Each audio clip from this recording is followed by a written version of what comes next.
Eu vou falar então um pouquinho aqui do 41.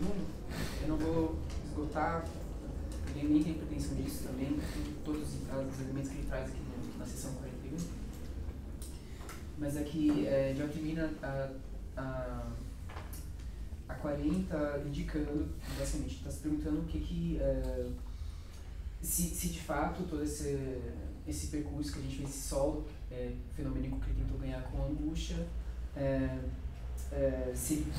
como que a gente pode, como que isso responde a pergunta que ele coloca, o horizonte que ele colocou da questão do sentido do ser, basicamente das estruturas fundamentais do todo estrutural que ele fala, de Dasein. E aí eu pensei em fazer uma leitura um pouco mais rente do texto, porque também a gente teve a impressão de que é um pouco mais difícil, né, esse parágrafo, pra gente não ficar patinando muito, assim, mais colado no texto. Mas eu não vou ler tudo, assim, vou ler alguns parágrafos dessa seção 41, né? Sobre Você achou difícil, Hã? Um pouco... Ele tem umas palavras meio infelizadas que é meio... são duas linhas de hífen, assim, fica meio complicado. Então, começando no parágrafo 2 aqui, eu vou utilizar a tradução falso, porque eu estou me localizando melhor nele. Mas aí eu vou tentar, quando ele fala existenciário, eu vou traduzir, vou traduzir automaticamente por existencial e coisas assim.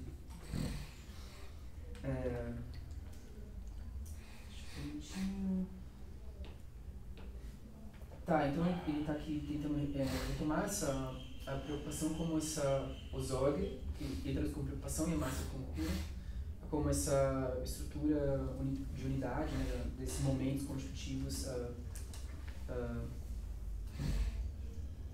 do ser no mundo, e começa assim, né, no parágrafo do segundo. O Dasein é o ente para o qual em seu ser está em jogo esse ser ele mesmo. O estar em jogo foi elucidado na constituição de ser, do entender como... Segundo parágrafo. Seção 41. Segundo parágrafo da 41. Está totalmente diferente da Márcia, é isso? O ser aí é um ente em que sendo... É isso. A presença é um ente que sendo está em jogo seu próprio ser. Isso. Na constituição ontológica da compreensão, estar em jogo evidencioso. Está muito diferente, né? Será? Não estou achando, na verdade.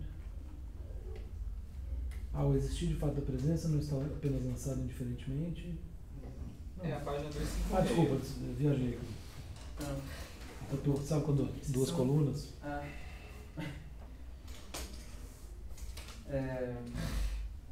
O estar em jogo foi elucidado na constituição de ser, do entender como o ser, do projetar-se no poder ser mais próprio. Este é aquilo em vista de que o Dasein é cada vez como ele é. O Dasein já se deparou cada vez em seu ser com a possibilidade de si mesmo. O ser livre para o poder ser mais próprio, e assim para a possibilidade de propriedade e de impropriedade mostra-se numa concretização originária elementar da angústia. Mas o ser para poder ser mais próprio significa ontologicamente. Dasein em seu ser já é cada vez para si mesmo, adiantado em relação a si mesmo. Não sei como que a Márcia traduz, ela traduz como... Sempre antecedeu a si mesmo. Sempre antecedeu a si mesmo. Tá.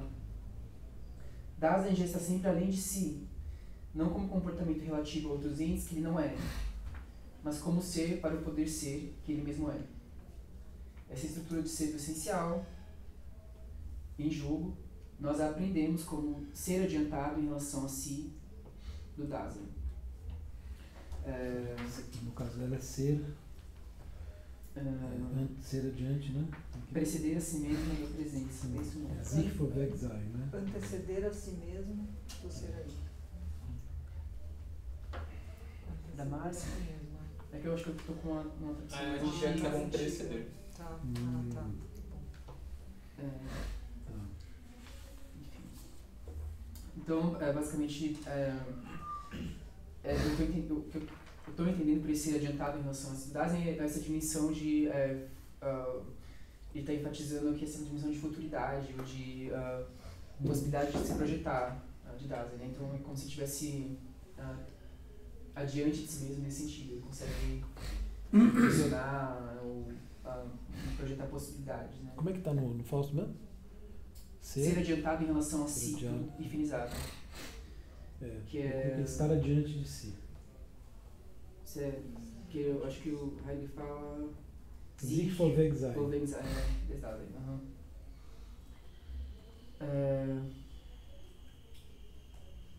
Mas essa estrutura concerne ao todo da constituição do Dasein. O ser adiantado em relação a si não significa algo assim como uma tendência isolada de um sujeito, falto de mundo, mas caracteriza o ser no mundo. Porém, a este pertence estar entregue a si mesmo, sendo cada vez dejeitado ou lançado em um mundo. O abandono do Dasein a si mesmo mostra-se de modo originário e concreto na angústia. Foi o que a gente viu agora, né? Aprendido completamente, o ser adiantado em relação a si significa ser adiantado em relação a si em um mundo. Então, Dasein é ser no mundo, e esse seu ser adiantado é sempre ser adiantado em relação àquilo que vem ao encontro no mundo. Então, e o Fausto traduz, é ser adiantado em relação a si em um mundo como um termo só todo efemizado. Assim. Logo, que essa estrutura essencialmente unitária é fenomenicamente vista, torna-se claro também o que foi antes exposto na análise da mundanidade. E aqui ele retorna à questão, os incisos, eu acho que fala sobre o mundo, né? Ali o resultado era que o todo de remissão da significatividade de que a mundanidade constituída é fixado em um vista de quê? Em vista de quê? A conexão do todo das remissões, da multiplicidade de relações do para algo, com o que está em jogo para Dasein, não significa que haja uma solda de um mundo subsistente de objetos com sujeito. Ela é, ao contrário, uma expressão fenomênica da constituição originariamente total do Dasein, cuja totalidade é agora explicitamente posta em relevo como adiantado em relação a si, já sendo em. Em outros termos, o existir é sempre factual. A existencialidade é essencialmente determinada pela factualidade. Então, basicamente, está aqui mostrando como essa Dasein como essa possibilidade diante de si mesmo. Dasein, quando se coloca diante de si mesmo com essa possibilidade, ele nunca está absolutamente isolado ou apartado do mundo. O mundo entendido como esse todo de uma totalidade de referenciais, talvez, ou referencialidade. Então ele está tentando aqui, eu acho que, escapar um pouco dessa composição de sujeito e mundo, né, como se fossem coisas apartadas. Quer dizer, é uma possibilidade, mas a possibilidade sempre que está, e aqui eu acho que mais pra frente eu ia falar, sempre se ocupa com o que vem ao encontro no mundo, né, com outras pessoas, com o ser com, mas também com os equipamentos, a manualidade, enfim. Que voltou aquele elemento, né, quando ele falou existir é sempre, também não sei porque que o Fausto opta por factual e factualidade, né, sendo que também é facticität e factisch, né, e já está, né, tem tantos outros comentadores, pois é, enfim. O existir é sempre fático e a existencialidade é essencialmente determinada pela facticidade, quer dizer, aquilo que eu tinha falado quando eu comentei o 39, né, que tinha aparecido lá no começo do 39, volta aqui, né, e acho que aí você tem razão, quer dizer, ele está justamente querendo romper, né, essa dualidade sujeito-objeto, que tinha aparecido como um problema agora há pouco no 41, com aquela coisa do solus ipse, né, do eventual solipsismo, em que ele já tentava dizer não, né, em nenhum momento nós podemos pensar uma subjetividade apartada do mundo, né, ela está no mundo, e aqui isso se exprime desse modo, né, o existir é fático, a existencialidade é determinada pela facticidade, né. Enfim, acho que tem talvez, né, enfim, de fato, você tem razão, né? Quer dizer, aqui tem algumas coisas nesse parágrafo que são difíceis de destrinchar, né? Eu acho que parte da dificuldade, aqui talvez, né, me autorizando uma leitura um pouco mais não tão ortodoxa, digamos assim, né? Há uma tentativa de pensar, né,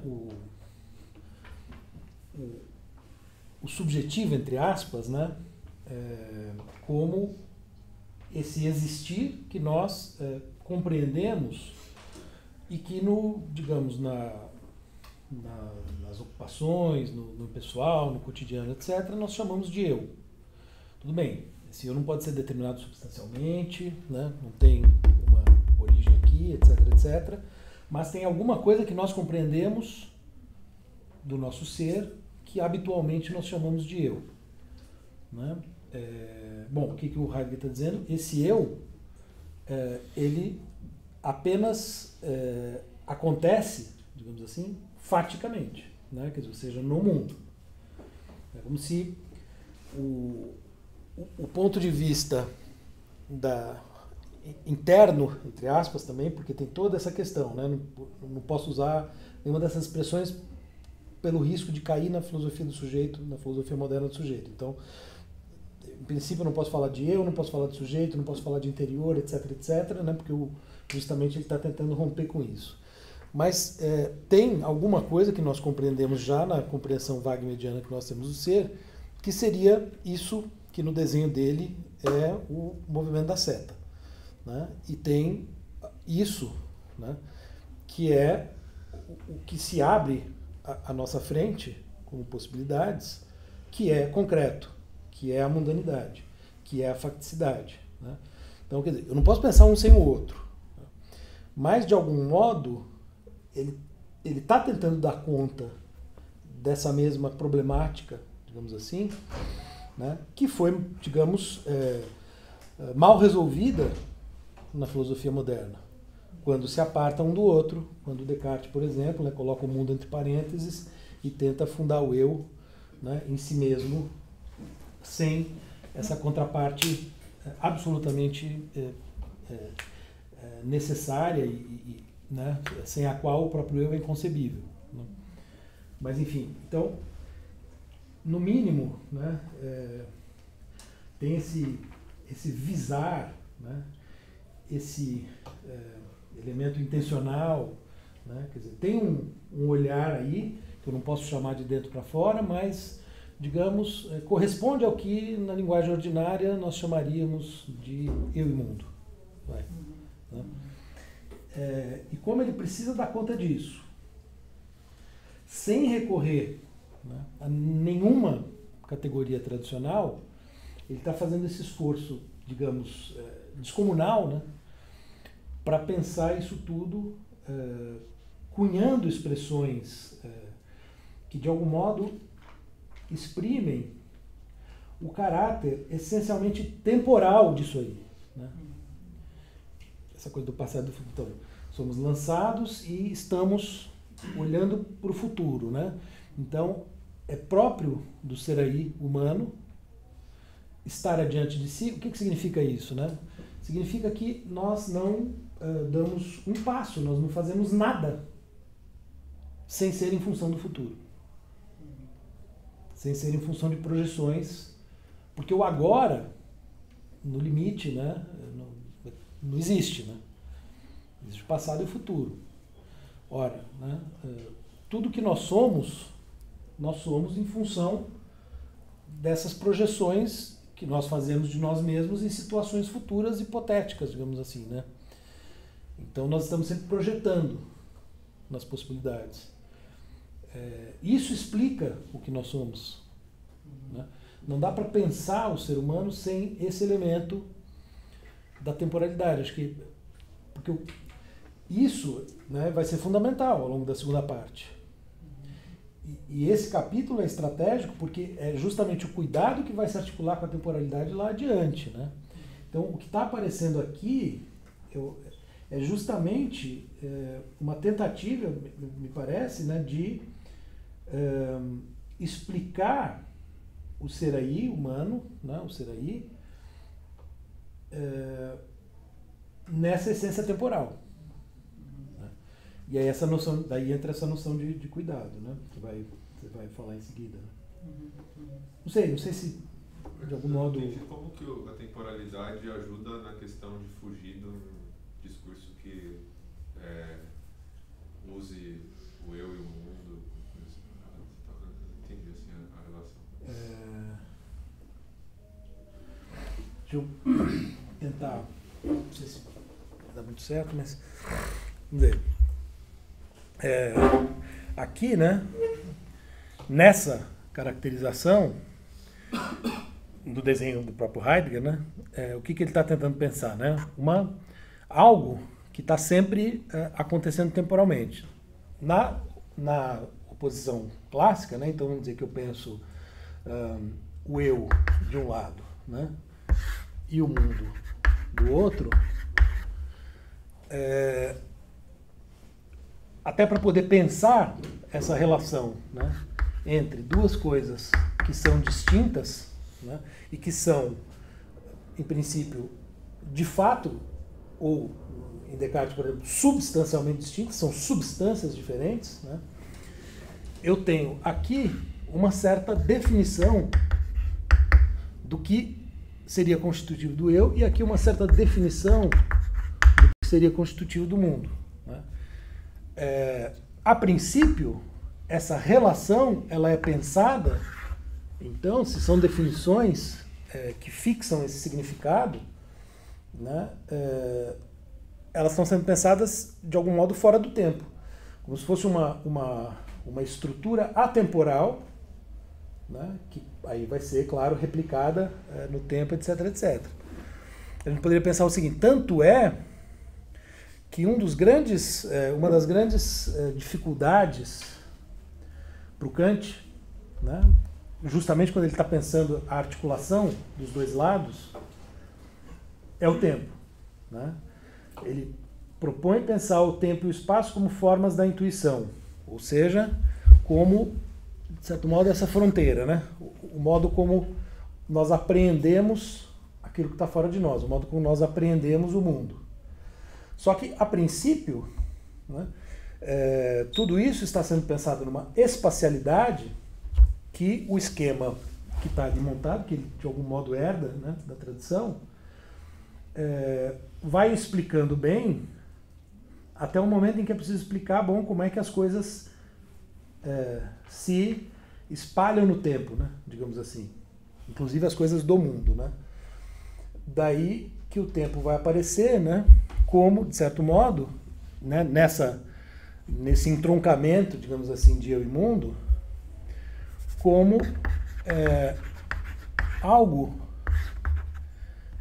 o modo como nós juntamos, né, e colocamos e damos temporalidade às coisas, aos objetos da intuição. Como se fosse, né, a gente vai enfim, explicar o esquematismo transcendental, que é onde o Kant mostra como isso acontece, né? Uma boa imagem para pensar isso é o desenho animado, né? Que é como se fossem várias cenas justapostas que adquirem fluidez temporal quando, né, eu as coloco juntas, né, eu as projeto juntas. Então é como se acontecesse algo do tipo. Mas veja, o tempo aparece aí, um pouco estranhamente, né, a partir do esquema que está constituído atemporalmente. Mas, aí já, né, segundo a leitura que o Heidegger vai fazer do Kant, no livro de 29, Kant e o Problema da Metafísica, o que ele tenta mostrar? O Kant vislumbrou aqui, né, o fato de que haveria uma co-originalidade entre sujeito e mundo, justamente perceptível, digamos assim, ou apreensível na própria temporalidade.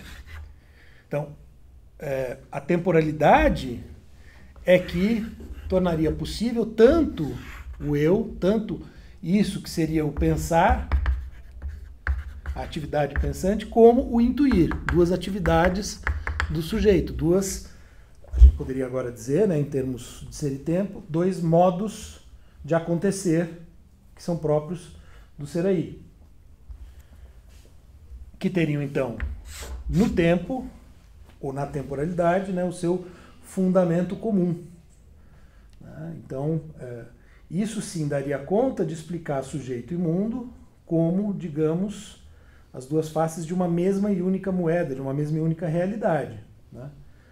Então, nesse sentido, talvez, né, que, para responder a sua pergunta, a temporalidade implica pensar essa relação, né, entre isso que seria o sujeito, o eu, etc., e o mundo, né, de uma maneira necessariamente atrelada, né, quer dizer, um sendo indissociável do outro e como acontecendo temporalmente. Quer dizer, a temporalidade seria aquilo que é mais elementarmente constitutivo dessa estrutura ser no mundo. Não tem como, digamos, ir além da temporalidade para encontrar um fundamento ainda mais originário. Né? Claro, né? Aí seria a questão Deus, né? Que a Edith Stein vai fazer a crítica do Heidegger pegando por aí também. Mas enfim, isso é outro problema. Mas veja, essa estrutura toda é como se ele estivesse dizendo, nessa mesma chave em que a gente viu há pouco ele falando, olha, a angústia torna possível o medo como algo derivado, a compreensão torna possível o conhecimento como algo derivado. Né? Ora, a temporalidade, enquanto constituinte dessa estrutura que é, né, co-originária, então, sujeito-mundo, entre aspas, né, que é ser no mundo,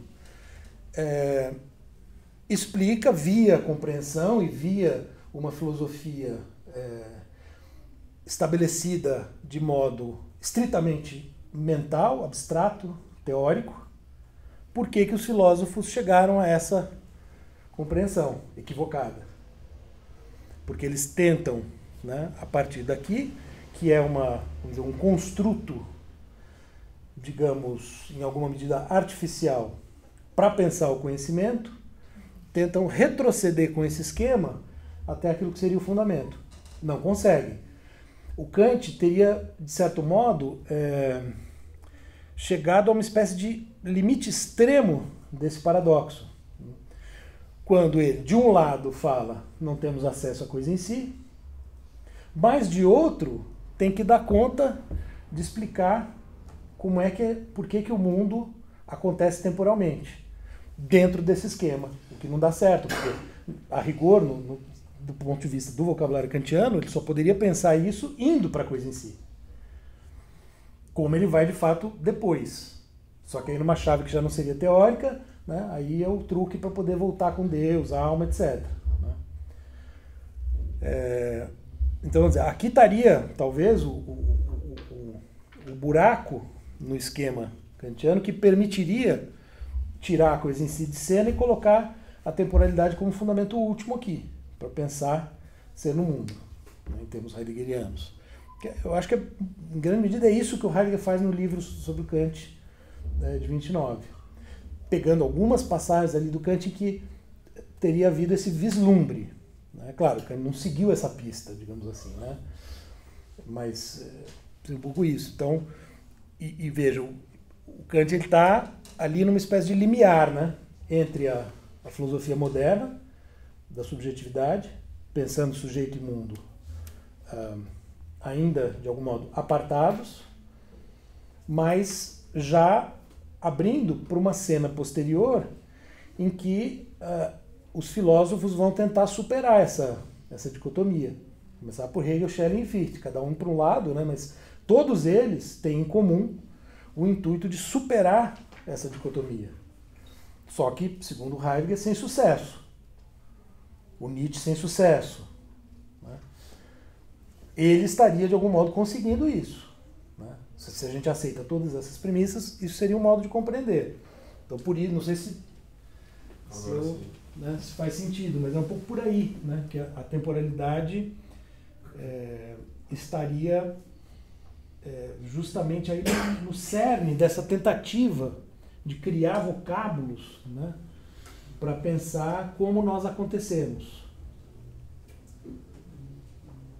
Porque somente assim é que eu estou dando, vamos dizer, fenomenologicamente falando, eu estou deixando que se mostre o fenômeno mesmo do ser no mundo enquanto temporalidade. Qualquer outra tentativa de falar sobre isso me levaria a cair naquele esquema, de algum modo, né? Acho que é um pouco isso. Então, sei lá, a gente poderia pensar, o Fichte cai no eu, o Schelling cai na natureza, porque, enfim, vamos priorizar um dos dois lados. O Hegel poderia dizer que acaba caindo, né, no absoluto, numa espécie de Deus, enfim, embora talvez, né, haja um parentesco importante aí do que o Heidegger está tentando fazer com o que o Hegel tenta fazer, inclusive com o Kant. Porque a leitura que o Hegel faz do Kant e a leitura que o Heidegger faz tem muitos pontos em comum. Ambos tentando encontrar um modo, né, de romper a dualidade com um elemento que está ali no próprio sistema do Kant. Enfim, quer dizer, é aí, né? O Heidegger está, né, querendo chegar na raiz do problema, né? No problema que está por trás de toda a história da ontologia, de Platão a Nietzsche. Ninguém teria conseguido pensar assim, de maneira tão radical, a nossa existência enquanto temporalidade. Então, só recapitulando esse parágrafo um pouco, então ele está basicamente dizendo que a angústia, enquanto ela constitui esse tipo de desvio do desvio, né? Desvio do... Como decair no mundo é um desvio de si mesmo, e a angústia como desvio do desvio, ela abre essa possibilidade de Dasein se encontrar como aquilo que é a sua possibilidade mais própria. Só que se encontrar como possibilidade mais própria é se descobrir como um ente que é projetivo, né? Que tem possibilidades que consegue projetar. Uhum. Só que essa dimensão projetiva de Dasein nunca se dá de modo sem fricção, digamos assim, como um sujeito isolado, mas se dá sempre em relação àquilo que vem de encontro no mundo, então outras pessoas, aos equipamentos, assim por diante. Então é isso que ele está frisando aqui, quando ele está dizendo que é ser adiantado em relação a si mesmo, ser adiantado em relação a si em um mundo. Sempre essas possibilidades estão dadas dentro do... com o qual a Dasein está ligado de modo co-originário, assim, né? Não, interessante não isolado. Essa palavra que você usou, né? Não sem fricção, né? Uhum. Tem um elemento aí, né, de fato de, digamos, tem uma dificuldade aí, né, que diz respeito ao fato de que somos no mundo e talvez as tentativas de pensarmos a nós mesmos, né, de algum modo descolados do mundo, seria um modo de fugir dessa dificuldade. Uhum. Né? Seria um desvio. E, de certo modo, isso, né, que a filosofia tradicionalmente consolidou enquanto explicação do eu, chancela, de algum modo, o impessoal que é próprio da civilização ocidental. Uma noção forte de eu, né? Uma noção forte de ser humano dominando a natureza, e, em vez de ser uma relação de fricção horizontal, digamos assim, né? Então isso também funciona de maneira interessante como um diagnóstico que não só o Heidegger, mas muita gente está fazendo, né, nessa época da civilização ocidental. Sim. Então, como um ser que está adiantado em relação a si mesmo, sempre dentro de um mundo, é isso que o Heidegger está entendendo como Sorge, basicamente. Então, porque o Fausto traduz como preocupação, ou seja, eu sempre estou... eu sou projetivo nessa relação com o que vem ao encontro, mas justamente porque eu me preocupo com isso também, né? Então eu tô sempre, claro, não preocupação no sentido onde que ele vai demarcar isso, mas no sentido que é sempre nessa... É difícil usar o termo relação, porque eu acho que ele também rejeita a ideia de relação, porque eu acho que relação inclui itens que se relacionam, né? Enfim. Mas ele vai colocar desse modo aqui, né? Num parágrafo adiante, não. 2 parágrafos adiante, ele vai dizer assim, o ser de Dasein significa ser adiantado em relação a si mesmo e o mundo como ser junto ao ente do interior do mundo que vem de encontro. Aí ele vai falar, esse ser preenche a significação do termo preocupação, empregado no sentido puramente ontológico existencial. E aí no parágrafo seguinte ele fala, porque o ser no mundo é essencialmente preocupação, Zogger, é que nas análises precedentes se pôde aprender o ser junto ao ente utilizável, ou acho que o manual, não sei como mais como ocupação, e o ser Dasein com os outros do interior do mundo que vem de encontro, com preocupação com o outro. Porque ele usa a mesma palavra, né? Porque em alemão, Sorge, né? As palavras são... Sorge, e aí você tem, né, o besorgen, né, que não tem hífen, tá? Eu estou só separando aqui para besorgen, e o für, vamos dizer, o verbo, né, para facilitar, é sorgen, que seria então cuidar ou preocupar-se, besorgen e fürsorgen, né? Então, esse aqui é o ocupação, esse aqui a Márcia traduz por preocupação, e esse aqui seria o cura ou cuidado, né? Mas em alemão, né, e isso não tem muito como trazer para o português, talvez você tem o mesmo radical aqui, né, com pequenas variações. Esse fua tem o sentido de para, né, por, né, quer dizer, então seria dar essa ideia de uma preocupação pelo outro, alguma coisa assim, né? E aqui seria uma coisa mais direta, né, uma ocupação com as coisas, né, com os entes intramundanos, aqui com os outros Daseins, né? E aí aqui seria uma palavra própria. Talvez, quer dizer, o que a gente tem aí, né? Claro, isso é muito genérico, mas preocupação, se a gente pensar em ocupação, preocupação seria uma ação, claro, né? Mas a ação é muito vago, mas que seria a mais constitutiva, mas que seria uma ação de cuidar que está presente tanto no ocupar-se como no preocupar-se, né?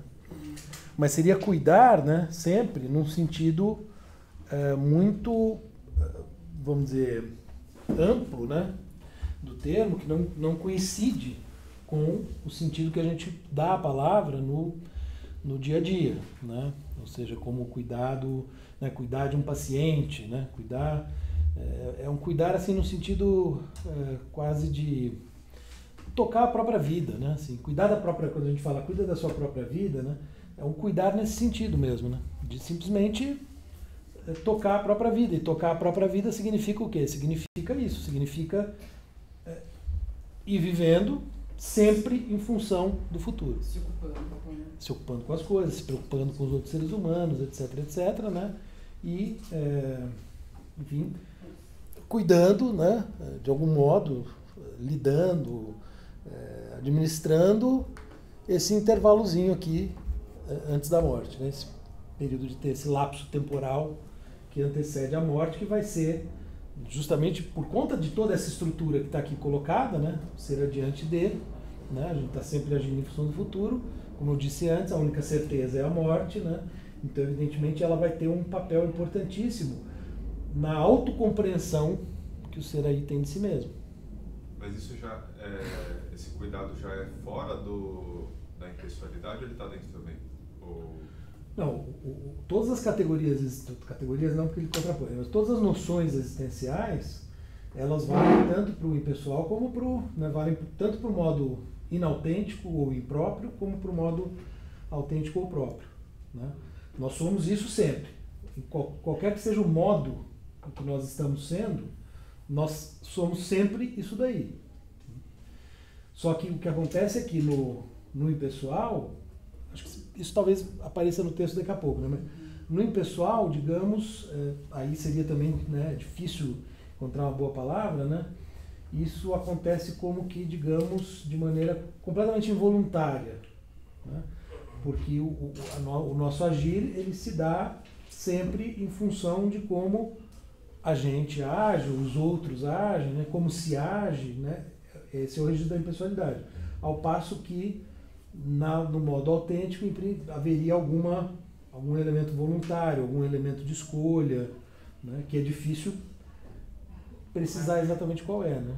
Eu acho que uma coisa É que escolha dá a ideia de razão, né? Uhum. Mas o Heidegger fala de transferir a responsabilidade na impessoalidade. Você transfere a responsabilidade do seu ser para o mundo, e na singularização a tomada de responsabilidade, a tomada das rédeas da própria vida. É esse, no fundo é isso. É até que simples, mas não é voluntário no sentido de querer, né? Sim. Mas é de assumir a responsabilidade plena por ser quem se é. Isso é a singularização. Que é e esse é o como é que é? Überantwortet, né?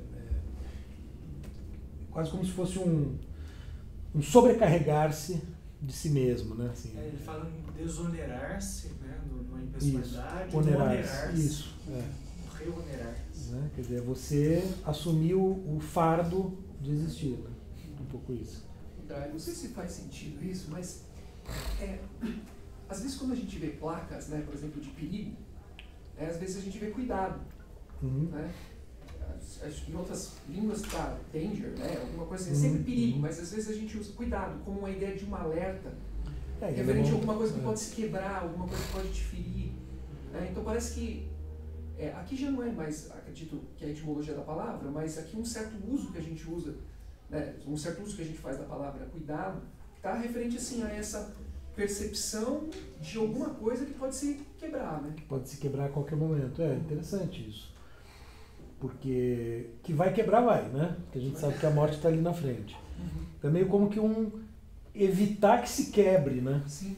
Boa, é uma imagem interessante. Tem a questão também que eu acho que ele indica em algum momento do texto, e a Márcia pega isso para justificar a tradução dela como cura, né? Exorgue como cura. Então não só cuidado, mas cura como um termo que vem do latim, que a gente pode ver, por exemplo, como eu falo, por exemplo, talvez uma aproximação do português quando eu falo assim, estou seguro, sine cura, né? Eu estou descuidado, na verdade, porque eu não preciso me cuidar, estou seguro. Então cura no sentido de eu gosto com essa sugestão da Márcia, porque a cura parece que é como se fosse uma espécie de é isso, como cuidado de fato. Curar tem um sentido também, vamos dizer, corresponde em grande ao sentido habitual de cuidar, né? Por exemplo, a palavra curador, né? O que é o curador? É aquele que toma conta de algo ou de alguém, né? Curar tem também esse sentido de tomar conta, né? De zelar. Não é realmente, não, acho que cura não é uma opção de todo ruim, até porque o Heidegger usa o latim, né? Curar, então ele mesmo faz essa referência. Então, nesse caso, a Márcia ela tem boas justificativas, em muitos casos, né? Só presença que não dá mesmo. Só uma coisa que você falou, eu queria só... no impessoal, então, a gente terceiriza essa responsabilidade para o mundo? Para a sociedade, para o mundo, né? Para esse motor. Impessoal, assim, né? A gente faz assim mesmo. Isso. Não é eu faço. Todo mundo faz, por que eu não vou fazer, né? A gente costuma fazer isso.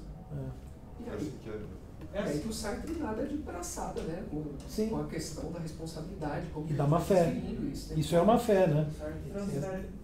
Uma fé francês é isso. E deixa muito mais bonito. Se bem que o Heidegger diria que está tudo errado, porque em francês tem que estar errado, né?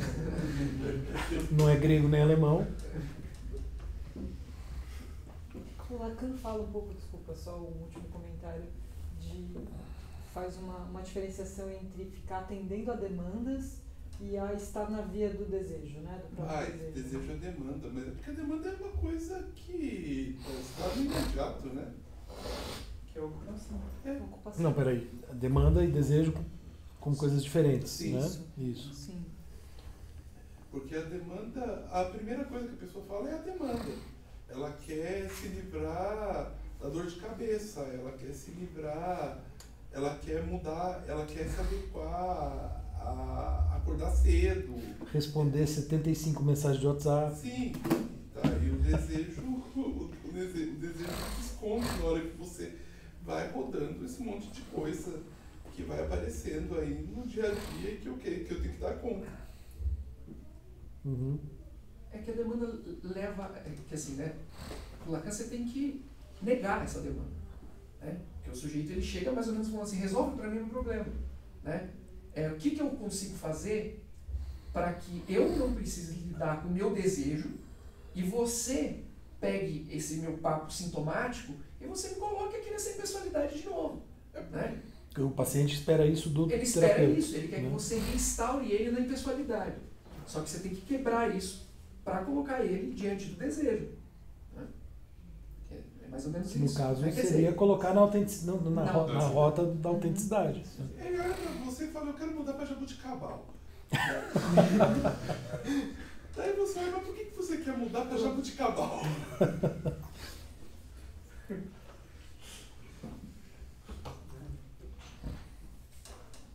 Sigo. Pode ser? Vamos todos para Jabuticabal. Mas então ele tá no parágrafo seguinte, ele está frisando como que qualquer possibilidade de se ocupar, no sentido de ser junto a algo, ou ser em algo, já repousa sobre o fundamento mais originário, que é a preocupação Zogger. Então, tem um comentário aqui, e essa ideia de uma... então, que Zogger seria esse tipo de estrutura unitária que consegue juntar todos esses modos de ser junto a algo ou alguém, ou ser sereno no sentido de estar em relação familiar com o mundo. E aí tem um comentário aqui do Escudeiro que ele fala assim, não se pode esquecer que o cuidado é uma condição ontológica de possibilidade, uma estrutura puramente formal, vazia de conteúdo, que não remete a nenhuma ação concreta. O cuidado é uma estrutura originária, estrutura, que goza de uma peculiar caráter a priori. O cuidado, como aponta Heidegger, se dá existencialmente a priori, antes, o que quer dizer, desde sempre, em todo comportamento fático ou situação de Dasein. Então, bom, mais uma vez a gente volta naquela ideia da estrutura complexa, do cuidado com essa dimensão, esse a priori, que é o solo ontológico de qualquer modo existencial, enfim, a condição de possibilidade de você ser no mundo, ou você ser junto a o que vem ao seu encontro no mundo. Né? Então, destacar aqui que o cuidado, o Zog, a preocupação tem esse caráter formal. Pelo menos é que os comentadores estão enfatizando. Sim. Assim, né? Formal, né, no sentido Não no específico sentido que tem no lógico, Heidegger. no sentido... Só uma rápida observação, assim, quando eu falei de ação, né, é muito genérico, mas daqui a pouco o Heidegger vai, não quero dar spoiler, né, vou adiantar, mas ele vai, né, falar que não se trata de um primado da prática sobre a teoria. Ora, o que seria o primado da prática? Voltando para o Kant. Né? Quando o Kant estabelece, né, essa estrutura e essa relação entre sujeito e mundo, ele parte do conhecimento, né? Então ele está pensando uma atitude, né, humana que é de observação e teorização, conhecimento. Né? E aí ele vai dizer, bom, mas uma outra dimensão é a dimensão do agir, da ação, que é o âmbito da filosofia moral, filosofia prática. Né? E aí ele vai pensar de uma maneira bastante diferente, quer dizer, ele tem que mudar de chave, né? Fazer uma outra crítica, né? Que é a crítica da razão prática e não da razão teórica, para pensar isto que seria, no limite, a dimensão mais fundamental do ser humano, que no fim vai ter um primado justamente por isso. Ela vai ser mais importante que a do conhecimento. Né? Só que a ação ela é pensada, ainda assim, a partir desse esquema, dessa dualidade. E aí, o que isso acarreta, que seria uma distorção, enfim, uma coisa... Né? O Kant vai ter que pensar o fundamento da ação fora do mundo. Vai ter que pensar, usar o espaço deixado pela coisa em si, para pensar a razão determinando a ação numa chave outra que não a do conhecimento científico.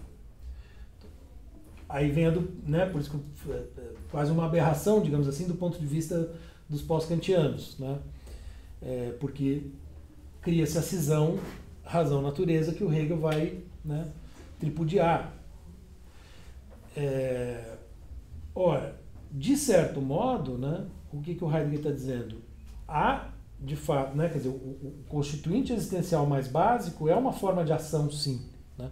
Só que é uma forma de ação compreendida no interior de uma descrição ontológica adequada do ser humano como ser no mundo.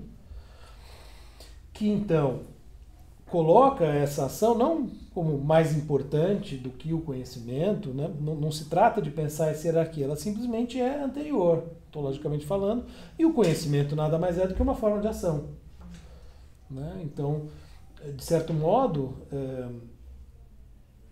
isso, né, que eu falei, levaria a abandonar a coisa em si e levaria também a abandonar essa dicotomia entre razão e natureza. Né? Ou seja, ele está buscando algo muito similar ao que o Hegel já estava buscando, né, quando tentava romper com esse sistema de pensamento. Só me ajuda aqui. O problema é metodológico, portanto? Quer dizer, o Kant está partindo de um método equivocado? Ele está partindo já desse eu e está fazendo essa divisão? Uhum. Enquanto se você fosse analisar ontologicamente, você ia perceber, portanto, que ele está colocando como primeiro aquilo que é secundário. Uhum. É isso? Talvez a gente possa dizer sim, né? Enfim, que é um problema metodológico, justamente no sentido em que o Heidegger nos apresentou a questão metodológica lá na introdução, no parágrafo 7, né?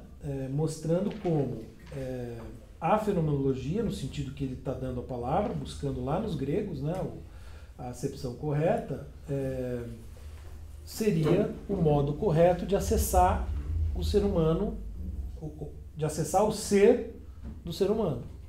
Né? E esse método correto, quer dizer, essa maneira correta de proceder ontologicamente, né, de fazer a questão do ser e encaminhar a questão, né, ela começou a se perder já em Platão. Quando justamente você começa a estabelecer esse dualismo, né, e pensar o mundo das ideias como algo diverso do mundo sensível.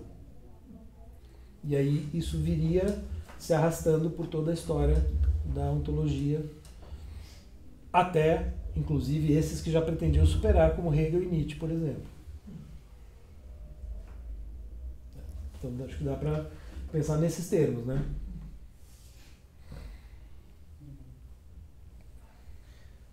Eu acho que no resto desse inciso aqui está basicamente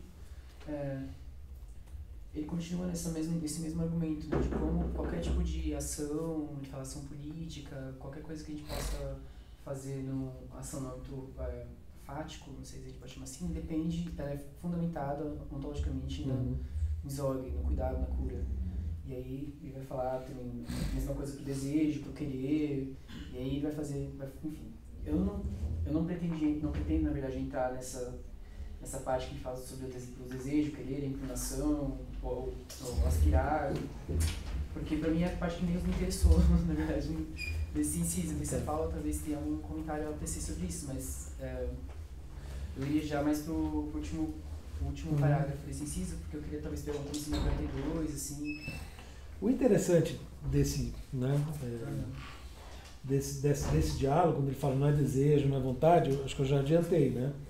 Ele está dialogando justamente com outras interpretações supostamente ontológicas do ser humano que erraram o alvo. Né? Bom, no Kant a ação também é vontade, né? Quer dizer, então já começa ali uma certa noção forte de vontade que vai se radicalizar com Schopenhauer e Nietzsche, né? E de certo modo, né, claro, aí tem a diferença do Schopenhauer e do Nietzsche, né? O Schopenhauer vê a vontade como uma maneira de expressar, ou ela se expressa no instinto de sobrevivência. O Nietzsche fala que não, que é vontade demais, e daí a vontade de poder. Quando você falou de não quebrar, a gente poderia pensar no instinto de sobrevivência, né? qual que é o problema? O instinto de sobrevivência ele está baseado num conhecimento biológico obtido cientificamente, portanto, numa metodologia que consiste numa descrição ôntica do ser humano, que é insuficiente para chegar ao fundamento ontológico. Né? Por isso que o Heidegger, desde o começo, também está delimitando o seu trabalho, né? Quer dizer, a ontologia fundamental, isso que na sua tarefa aqui, de outras perspectivas como biologia, antropologia, que mesmo, né, no 40 ele citou, ele falou que não é uma antropologia a priori. Ele está o tempo todo tentando evitar qualquer perspectiva que tente, a partir de algum conhecimento informado, digamos assim, né, faticamente, empiricamente, inclusive, explicar aquilo que está por trás de todo o existir humano que abarca qualquer ciência. Né? Então, como é que eu posso, olhando por dentro da ciência, de uma ciência específica, como a biologia ou a antropologia, pretender dar conta disso que é constitutivo do próprio existir? Né? Eu não posso. Então, esse ponto eu acho que é fundamental aqui, porque seria o que separa ele, de fato, de todos esses autores. Exceção feita, talvez, ao Kierkegaard. Mas Nietzsche, Schopenhauer, Kant, né? Schelling, Fichte, Hegel é um caso à parte, né? Mas... Então, bom, acho que sobre essa questão, acho que basicamente é interessante por isso, né? Porque é um diálogo com a tradição filosófica, aliás, não só com a tradição, mas com a filosofia da época, né?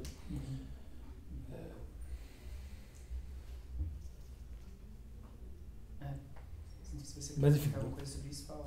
Eu fiquei só, acho que poderia ser interessante eu ler o finalzinho do 14º parágrafo, só que fala de desejar, mas eu não vou falar sobre ele, assim, só porque me pareceu que vale a gente ler juntos. Ele fala assim: desejar é uma modificação na tradução da massa. Desejar é uma modificação existencial do projetar-se, do compreender, que na decadência do estar lançado ainda adere, não sei como que eu faço traduz, pura e simplesmente às possibilidades. Essa adesão fecha as possibilidades. Aquilo que está por aí na adesão do desejo torna-se mundo real. Ontologicamente, desejar pressupõe a cura. Aí é a questão do Lacan, né? Vocês tinham pensado. Acho que... Se fosse uma espécie de fundamento do desejo, né?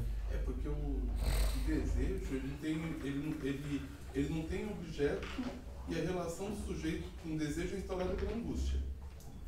Então, o trabalho, então dentro do trabalho, o que falta do desejo é esse ato de nomeação. Quando o desejo é nomeado, ele surge enquanto desejo, mas daí ele também deixa de ser desejo e ele se desloca. Quer dizer, ele adquire concretude, né, a partir dessa estrutura prévia. Né? Aí há uma semelhança interessante mesmo. Né? Eu achei interessante porque parece que o desejo ele marca uma circunscrição, né, dentre aquelas possibilidades que estão ali, né, no gráfico do Heidegger, né, e aí determina, né, um campo ali que já deixa de ser infinito dentro do finito, né, que a gente sabe que não é infinito, mas... É interessante mesmo, porque é como se você tem um ponto a partir do qual esse modo de lidar com o desejo muda completamente, né? Porque antes desse ponto, a relação com as possibilidades, ela é basicamente determinada pelo impessoal, né? Quer dizer, então, vamos dizer, a pessoa está, entre aspas, desejando, querendo, quer dizer, se manifestando no mundo, muito mais em função daquilo que, digamos, se impôs a ela, né? Do que, de fato, nessa relação autêntica com o desejo. A partir do momento que a situação muda, né, aí de fato dizer, o desejo pode se manifestar de maneira mais pura, digamos assim, né? Diante das possibilidades que estão dadas, ao passo que antes não, né? E aí é muito mais difícil, né? Isso que a Paula falou, tem um curso dele de 25 que chama Prolegômenos para a História do Conceito de Tempo, que é assim, praticamente igual Ser e Tempo, só que bem mais fácil, porque é curso, é falado.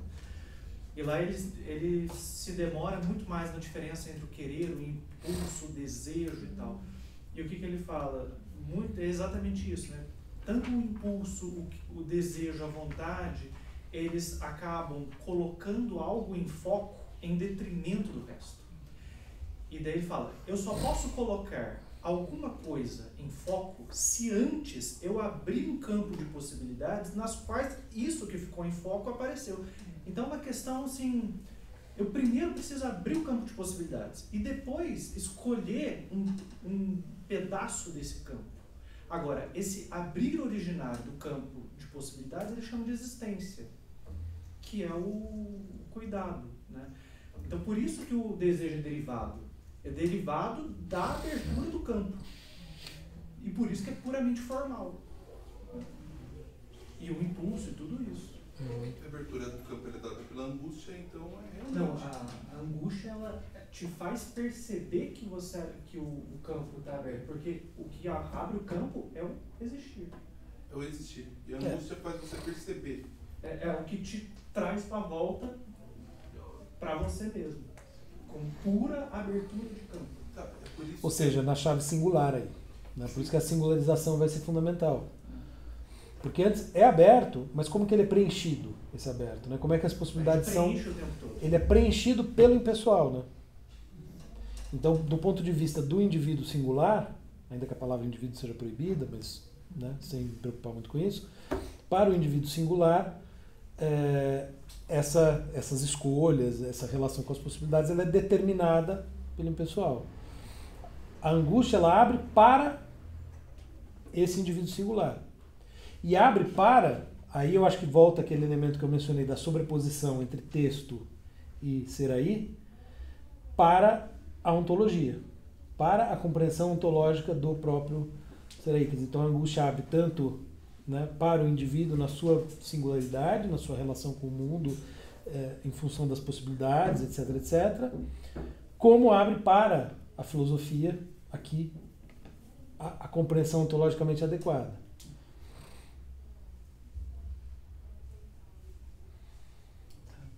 Eu vou seguir, então. Eu só quero tocar tocar na temporalidade brevemente aqui no início do 42. Então, o Heidegger está fechando que esse movimento, sobre esse inciso, quer dizer, no 41, dizendo basicamente o que a gente obteve com a nossa interpretação, né? E nosso método de acesso, que foi a angústia. A gente obteve, a angústia abre uma abertura abre para o que me é mais próprio. O que me é mais próprio é onde eu me ocupo, é onde eu posso me ocupar de mim mesmo, de certo modo, como uma possibilidade. Esse leque que se abre de possibilidades, ele é sempre já junto, o que ele coloca, né? É sempre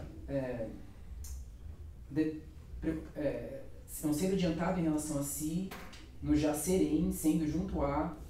Então, e tudo isso ele está chamando de Sorge, cuidado. E está dizendo, portanto, é evidente que o cuidado ele é uma estrutura complexa, como se fosse articulado, né? Então tem muitas facetas, articulado, não está talvez aqui originário o suficiente ainda, não tem ainda um fundamento ontológico ainda mais que vai demonstrar qual que é o sentido do cuidado, né?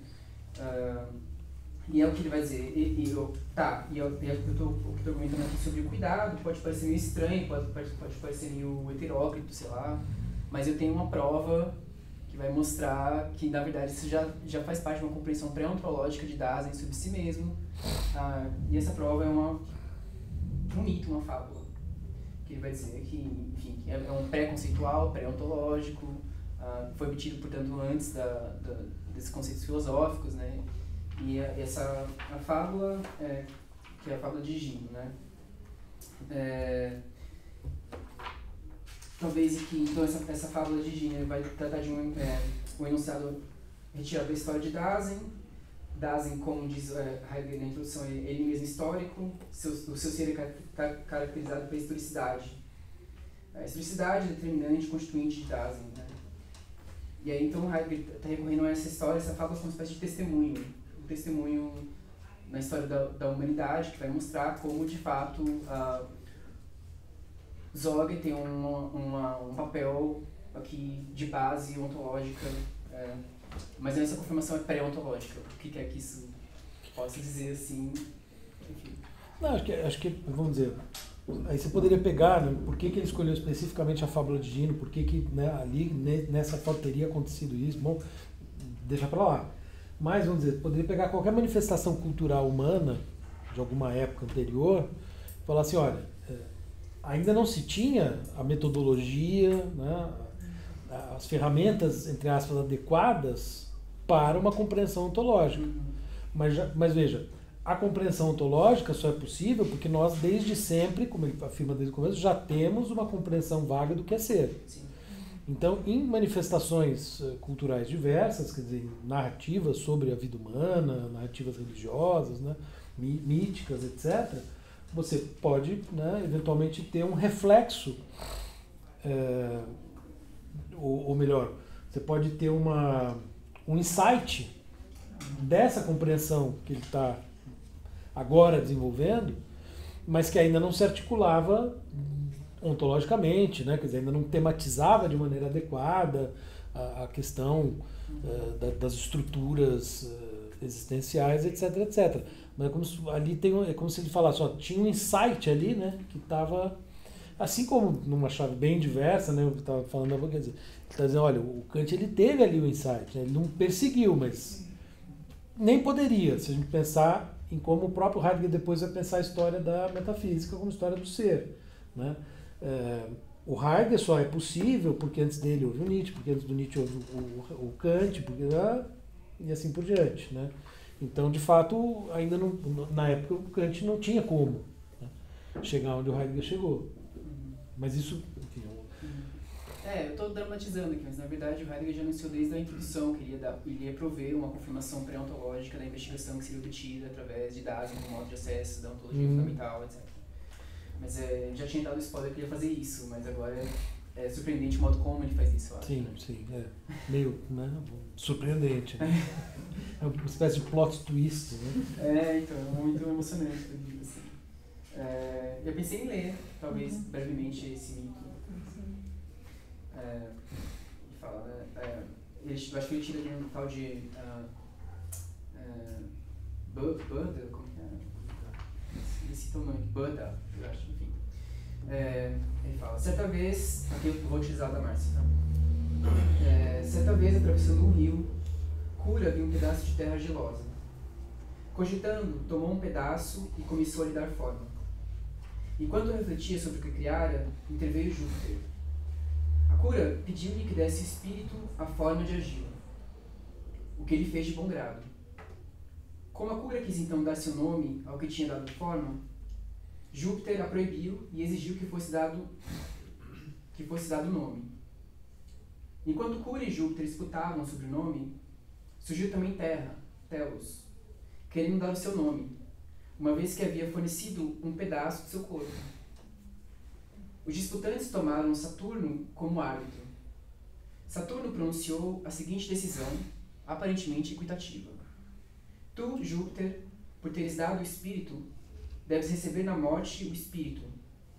E tu, Terra, por teres dado o corpo, deves receber o corpo. Como, porém, foi a Cura quem primeiro o formou, ele deve pertencer à Cura, enquanto viver. Como, no entanto, sobre o nome à disputa, ele deve ser chamado Homo, por ser feito de humus, terra. Então, a Heidegger vai prover um certo tipo de interpretação dessa fábula, no qual ele vai dizer que ela vai iluminar uma compreensão pré-ontológica de Dasein, apontando a pervasividade do cuidado na história de Dasein.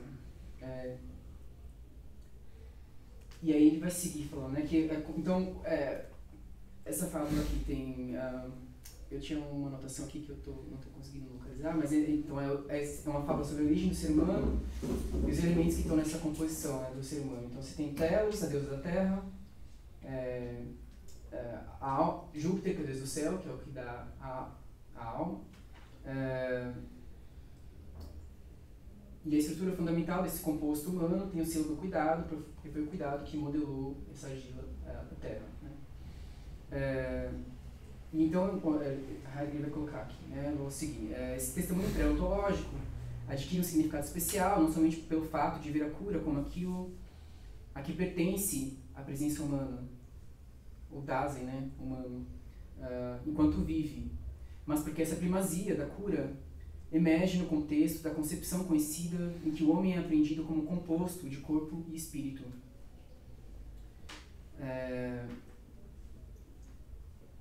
E aqui tem uma questão que de fundo que da primeira vez que eu li isso, que é talvez a questão de uma concepção ilemórfica do humano, né, lá em Aristóteles, que é a ideia de matéria e forma, né, a forma informa a matéria. Então, como se o espírito é o que dá forma ao humano, no sentido que informa a matéria caótica, né. Não sei, no ano passado, quando eu apresentei um seminário sobre esse trecho, eu tinha arriscado uma leitura aristotélica na disciplina? Na disciplina, minha? Foi online, na verdade. Eu acho que foi no final da disciplina. A gente chegou no 42? Chegamos. Acho que fomos até o 43, algo assim. O 43 é que foi incluído, porque tinha um aluno que tinha ficado sem seminário, a gente colocou, o 42 estava incluído. Tá certo, agora eu tô lembrando. E aí eu tinha tentado pensar através das causas de Aristóteles, né? As 4 causas. Agora eu tô lembrando. Deixa eu ver se eu consigo aqui encontrar essa minha...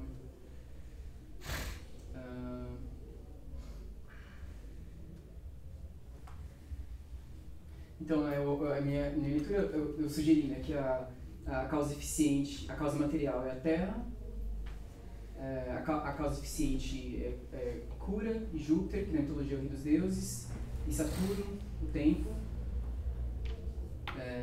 As causas formais seriam o fôlego e a temporalidade, né, o que dá a forma, em certo sentido, e a causa final seria, eu coloquei como eu pensei, né, como finitude e possibilidade. Então, eu tentei fazer um jogo, na verdade, porque esse tempo começa como um comentário indireto sobre Aristóteles também, né, sobre a questão do ser em Aristóteles, então, em Platão, né, também, como se, enfim, a visão do Heidegger, pelo que eu entendo aqui, mais ou menos depois de Aristóteles, tudo se arruinou, assim, na história da metafísica, mas como você tem também um livro sobre Aristóteles, ele está o tempo todo recorrendo, eu pensei numa leitura aqui dessas 4 causas de Aristóteles, então, por exemplo, que portanto entenderia o composto humano como uma dentro dessa chave ilemórfica de Aristóteles, o que é um problema do ponto de vista de ontologia do processo, por exemplo, que é o que Simondon vai apontar, principais do indivíduo, né, essa junção entre forma e matéria. E o Simondon está interessado em pensar a partir da individuação. Então, o indivíduo não seria o ponto de partida para a questão sobre o ser, no caso do Simondon, né, mas enfim. Eu não sei se o Alex saberia dizer assim, mas eu não sei se nos textos, porque o Heidegger deu vários cursos sobre Aristóteles no começo dos anos 20 que foram muito importantes, né, no percurso dele que traz até Ser e Tempo. Eu não sei se haveria ali, né, alguma análise das causas que a gente pudesse relacionar a isso. Né? Aqui não, mas a primeira parte é muito das causas, né? A causa final é em vista de que o para que... Então, todas aquelas... Quando ele vai falar da compreensão, ele fala, toda ação se dá em vista de que, junto a que... Isso são as causas do Aristóteles, revistas. E daí, eu acho que o cuidado, a cura, seria a condição de possibilidade de qualquer causa. É a estrutura anterior a Aristóteles. aquilo que Aristóteles ainda não viu, que é a totalidade. Mas as 4 causas estão bem ali. E aparecem então nos conceitos que vêm sendo mobilizados antes. Sim, antes. Não especificamente aqui é o Tratado da Fábula, mas Mas antes. E ao primado da causa final, que é o in vista do que é o adiantar-se em relação a algo. O adiantar-se em relação a algo, causa final. Junto a algo, causa material.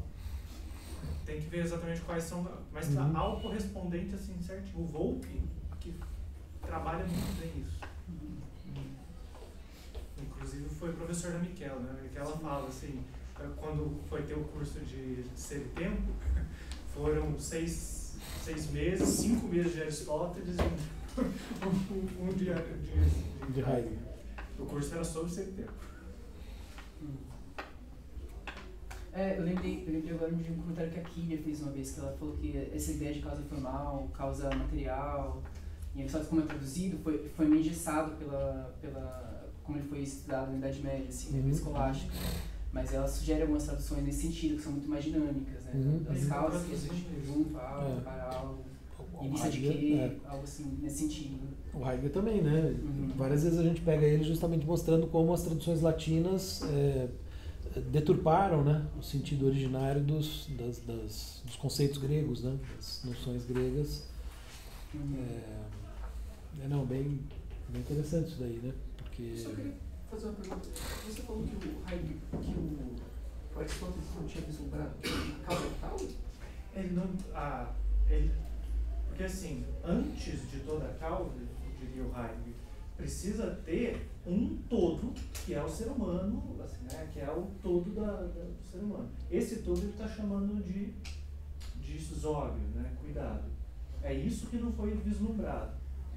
Mas também outra coisa anterior que não foi vislumbrada, que é a diferença, o pluralismo ontológico, que é a diferença dos seres. Na verdade, o Aristóteles falou, né? Então, o ser se diz de várias maneiras, e não pensou quais são as diferentes maneiras do ser se dar. Aí uma maneira específica é a existência. Foi isso que, de acordo com Heidegger, ninguém antes dele tinha visto. Mas muitos tinham vislumbrado. Porque eu fico pensando na questão da causa primeira, né? Porque a causa primeira seria a tentativa de explicar a causa de todas as causas. O primeiro motor. O primeiro motor imóvel. Que daí vai cair em Deus de novo. Né? É a leitura que se faz dos medievais. Né? Então, esse é o ponto, né? Não pode ser o primeiro motor imóvel, tem que ser outra coisa. Agora, uma questão, né? Enfim, acho que a gente vai discutir isso na segunda parte, né? Mas se a temporalidade, se aqui chegamos ao cuidado como ser do ser no mundo, né? Do ser aí. O cuidado vai nos conduzir à temporalidade, né? Como algo que é ainda anterior do ponto de vista ontológico.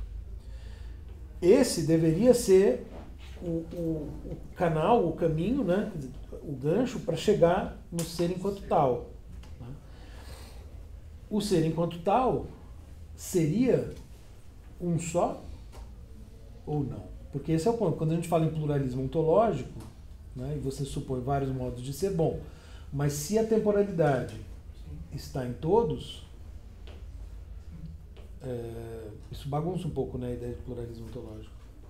Não, porque o tempo e o ser, ele pensa como co-originários. Então, os diferentes modos de ser são diferentes modos de temporalização. Essa é a aposta.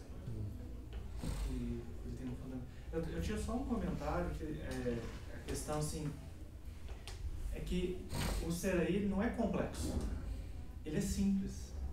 Eu acho que essa tentativa dele é mostrar a simplicidade do ser aí.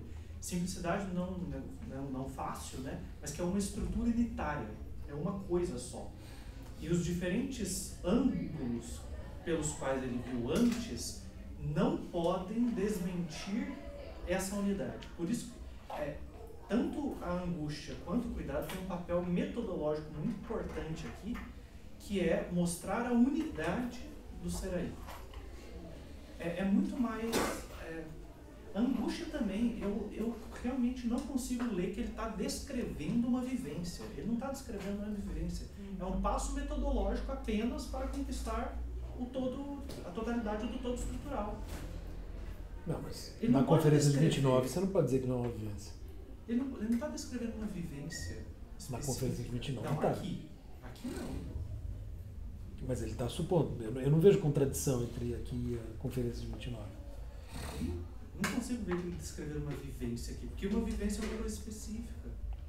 Mas de qualquer maneira, o importante é que é um todo, é uma coisa só. Então, E mas se fosse só metodológico, aí que tá. Aí não teria essa sobreposição que eu estava falando. Mas se não tiver, esse metodológico não é uma coisa só? Ok. Não, se a vivência é uma coisa só, mas o metodológico não seria também uma coisa só? Se o metodológico não abarca a dimensão vivencial? Sim. Quer dizer, tanto considerar uma vivência que não tem função metodológica, eu diria, né? Não sei. Como considerar uma função metodológica sem levar em conta a dimensão vivencial, acho que as duas coisas dão errado. É que parece que a vivência... Não sei, falar que a angústia, alguém realmente sente angústia, essa angústia aqui, eu acho impossível. Parece que é quase que um tipo ideal que ele está descrevendo, do que descrevendo uma vivência específica. Sabe, falar assim, não, eu tive angústia no dia tal, né? Ninguém tem angústia no dia tal, sabe? Isso não existe. Essa angústia aqui é impossível, que é o colapso de toda a significância. Seria você estar flutuando. Nada. Mas eu acho que é disso que ele está falando mesmo. Não sei, acho que... Eu tive angústia no dia 5 de janeiro, às 10 Russell, horas. Isso não faz sentido. o Russell e o Murphy no... Essa angústia não. Desse nível, eu acho possível. Mas em Mas nenhum momento se ele... não tiver nenhum dia. Eu acho que não, essa daqui é impossível. Quer dizer, não sei as outras pessoas, mas eu acho que nesse nível de nada significar nada, de perder todo o chão. Sim, mas isso não significa... Bom, aí a gente teria que matizar muito a discussão, né? Mas pode ser uma vivência, mas não é uma vivência... O ser aí nunca vai se esgotar numa só vivência, nunca vai ser só uma vivência, né? Você tem várias coisas acontecendo ao mesmo tempo, né? Você pode ter essa vivência, mas isso não exclui, você não vai sair do impessoal. Portanto, mesmo que você tenha angústia, ela não vai te tirar de fato do mundo. É que também a angústia ela não pode ser pensada em termos do tempo vulgar, né? Ela não acontece numa hora. Não sei, ela não acontece numa hora programada, isso certamente não, mas se ela acontece, ela tem que acontecer no tempo. Inclusive no tempo vulgar, porque o ser aí está no tempo vulgar também. É por isso que eu acho que não acontece. A gente não tem como negar a dimensão ôntica, né? Eu vi angustiado, né? Mas é uma afirmação forte, né, assim, que você está fazendo, porque acho que Não é, mas mesmo leituras mais ou menos convencionais falam numa vivência, falam numa experiência. O Roth e o Murphy, por exemplo, no Cambridge Companion, né, a Ser e Tempo, lá na introdução, eles falam, né, o Heidegger está buscando aqui uma experiência, tarará. Eu só, assim, eu sempre me refiro a essa angústia. Eu concordo que seja uma vivência também, porque eu lembro de uma experiência que eu tive em análise. De chegar lá em análise, até falei no grupo nosso. Lembro que eu tinha chegado lá e todo mundo, assim, no meio da minha galera, falava assim, não, você é um narcisista, você é um narcisista. E aí eu significava a minha vida com isso, o meu problema é porque eu sou narcisista. Meu problema é porque eu sou um narcisista. Eu fui para análise e falei, eu tenho um problema, eu venho aqui para resolver uma questão, eu sou um narcisista. E aí fiz análise. Aí a analista falou assim, não, o seu problema não é que você é um narcisista, você é um alienado. Porque você veio pedir para mim aqui, você veio falar, olha, eu sou um narcisista. Nenhum narcisista fala uma coisa dessa. Se você fosse um narcisista de verdade, você jamais diria isso. Então você não é um narcisista, você é um alienado. Você escuta os outros. Isso causou uma espécie de colapso em mim, porque eu não conseguia mais referir os meus problemas à ideia de narcisista. Então eu saí na rua com a sensação de que o meu corpo... A sensação que eu tive é uma espécie, estou tentando explicar, que eu era uma coisa. Que eu não tinha onde segurar. Era uma pura... Eu estava num lugar completamente estranho. Assim. Tentou se explicar através de narcisista. Então, exatamente. Então, nesse sentido, é como estou tentando explicar do ponto de vista lacaniano. Um significante que mais ou menos organizava o meu mundo, ou minha impessoalidade, esse mundo do qual eu estava vivendo ali de uma maneira alienada, né? Quando isso caiu, o mundo inteiro caiu junto com aquilo. Parece que uma peça-chave cai. Né? E aí, quando cai isso, você fica num nada, numa angústia pura. Porque se alguém perguntasse, o que está acontecendo com você? Eu não sei o que está acontecendo, não tenho nada para dizer. O que acontece? Eu estou num nada, o mundo é nada.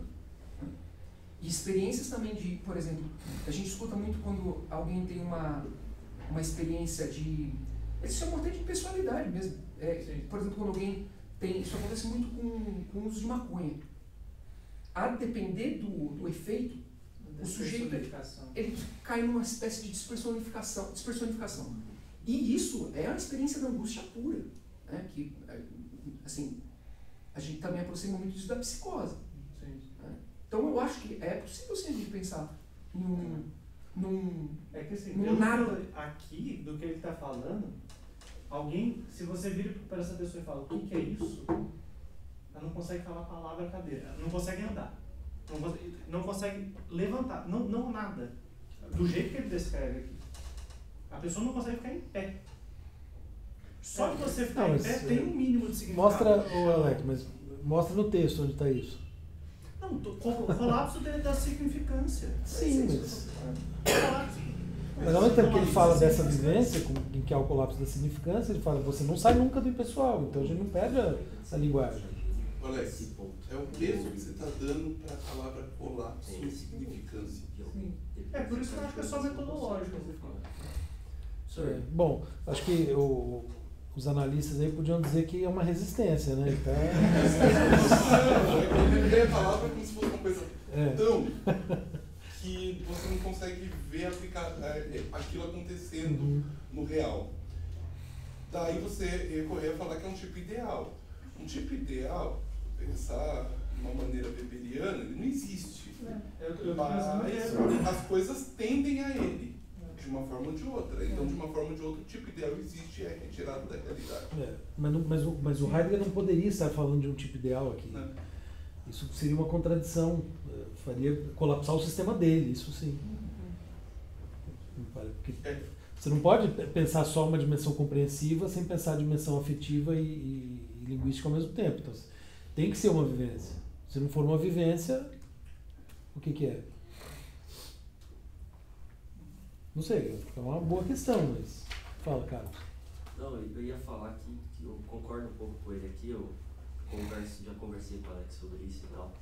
É porque eu acredito que assim, ainda que seja por uma fração de segundos e tal, é possível que alguém seja tomado por uma angústia a esse ponto que você falou. Você perguntar, do cara não conseguir levantar. Você perguntar o que é isso e o cara não sumir, literalmente. Tem um texto do Beckett chamado Textos para Nada, esse livro ficou raro pra caramba, da Kozak Naif, que, você lê aquilo ali, se trata mais ou menos, ele começa perguntando, falando que ele não sabe que voz é essa que tá saindo da boca dele. Ele não sabe o que é isso que tá pegando o lápis e começando a escrever ali. Ele não entende o que são as letras, o que é a textura do... Começa assim ali. Começa desse jeito. E o prefácio, é o cara que fez o prefácio fala, esse livro vai tratar sobre alguém que está no limbo. Que realmente... E aí tem uma foto dele, uma foto clássica dele no meio do lixão, assim, em Dublin, pensando assim, enfim. Então, sei lá, me parece que é possível. Não é exagero. Tem gente que desmaia. Me parece que é possível. Eu consigo ver como não sendo possível. E pode ser instantâneo, quer dizer, exatamente. A questão justamente porque você não está pensando em termos de tempo vulgar, né? Isso aqui pode ser uma vivência cujo, né, vamos dizer, enquanto tal, né, isso que está te afligindo, se dê, inclusive se a influência maior é o Kierkegaard, como, né, talvez seja possível supor, né? O momento em que o infinito, né, na linguagem dele, e o finito se cruzam é um instante. Né? É um instante. É naquele instante que se dá a virada. Isso pode ser um instante. É um instante. Então, esse instante é a fratura, né? Exato. É o instante em que se dá essa ruptura. Né? Só eu brevemente comentar que no inciso 41 ele coloca que a angústia como... Ele coloca angustiar-se como encontrar-se é o modo do ser no mundo. Então a angústia como um modo de Befindlichkeit, talvez. Então você pode se encontrar praticamente já angustiado. Não sei se isso ajuda também. Mas eu só ia arrematar, concluir aqui o que eu estava falando, chamando a atenção então para a questão dessa... Como o Heidegger está utilizando essa fábula na qual ele coloca Saturno como aquele que vai decidir, vai arbitrar o nome. Então o Saturno como tempo é o que ele está indicando aqui, que o tempo seria mais ontologicamente fundamental que, ou colocar desse modo, Zog é fundado ontologicamente na temporalidade. O sentido da cura é a temporalidade, é isso que está indicando com essa fábula. E aí só brevemente esse parágrafo que ele fala assim, a perfectio, a compleição do homem, o ser para aquilo que em sua liberdade pode ser para suas possibilidades mais próprias, para o projeto, é um desempenho da cura. De modo igualmente originário, ela determina, porém, o modo fundamental desse ente, segundo o qual ele está entregue ao mundo da ocupação, está lançado. O duplo sentido de cura significa uma constituição fundamental, em sua dupla estrutura essencial de projeto lançado. Acho que ele utiliza Gewote e Entwurf, algo assim. Então, justamente, ele está aqui mostrando a cura como esse não é um conceito, mas como essa estrutura unificante, ela é articulada e ela é dividida nessa dupla estrutura de estar lançado e se projetar. Então, e esse estar lançado e se projetar justamente tem esse caráter da temporalidade, não como um ponto no tempo, mas como algo que se estica no tempo, que vai se durando, que vai se presentificando no tempo. E essa seria, enfim, essa dupla estrutura mobiliza então a existencialidade, a facticidade, passado, futuridade, o próprio e o impróprio, nós condicionantes da nossa liberdade. Essa dupla possibilidade de se ganhar e de se perder indica o duplo sentido da cura, assim como eu estou lendo, né? Enfim, isso aí é arrematar nisso aqui, tocando nessa questão do temporal, que liga essas duas pontas da estrutura, né? Vai ficar claro, inclusive, mais adiante, né? Quer dizer, quando ele reconectar, acho que lá, enfim, na metade da segunda parte, mais ou menos, né? Ele junta de novo cuidado e temporalidade, né? Enfim, mas várias questões estão se abrindo, né? Acho que esse é um ponto interessante. Muito bem. Semana que vem, quem que faz o seminário mesmo? Beleza. Então, bom, a semana que vem também é 45, 6 e 7, né? Quer dizer, o começo da segunda parte. Aquilo que eu tinha falado, né, de pegar o capítulo e especificar, vale sobretudo a partir do seminário do capítulo 2, né? Porque como é um capítulo por semana, aí seria interessante, né, quem for fazer o seminário pensar em quais parágrafos assim, que todo mundo deve ler, né, necessariamente, claro, ideal é ler o capítulo, mas enfim, quais vão ser priorizados, né? Isso acho que a partir do... Bom, de certa maneira vocês já tinham adiantado, vamos fazer mais o 40 e o 41 e o Thiago trouxe de surpresa o 42. Poxa, muito emocionante. Enfim, então a semana que vem né, a gente retoma. Agora